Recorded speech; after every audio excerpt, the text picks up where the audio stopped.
Lorsque vous analysez la sphère politique au Gabon, particulièrement au 2e arrondissement. Chez nous, au 2e arrondissement, on a toutes les administrations, la majorité des administrations gabonaises. C'est chez nous qu'on retrouve la primature.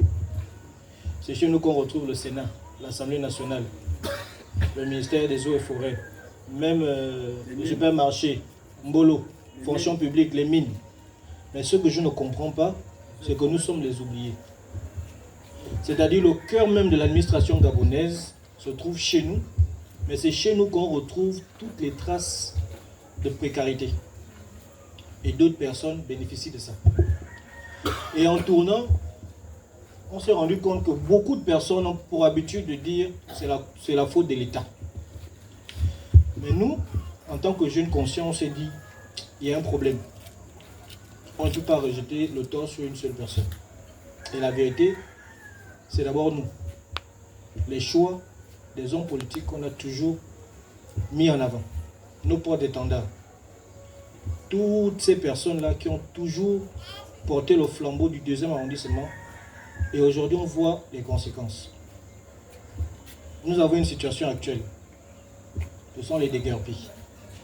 Peu importe ce qu'on peut dire sur nos parents, nos frères. Mais l'idéal aurait été que si on est un élu, que ce dernier soit au chevet des populations. Ce n'est pas une histoire d'argent.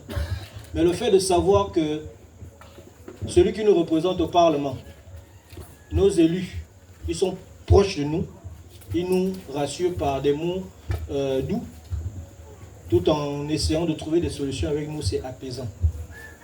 Mais c'est un silence de cathédrale. À croire que ces personnes ne sont pas touchées par la situation. D'où, nous, on a décidé d'amener une certaine rupture. Le 30 août, il y a quelqu'un qui a pris une décision, c'est de faire le coup de la libération.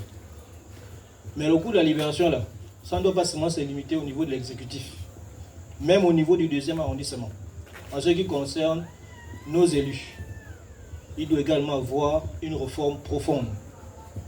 Donc nous sommes là pour vous dire, en tant que jeunes, en tant que personnes conscientes, on a décidé de casser les barrières. On ne veut pas juste tourner la page, on veut prendre un nouveau livre et écrire ensemble une belle histoire de notre arrondissement. Et pour cela, nous on souhaiterait que vous puissiez nous faire confiance.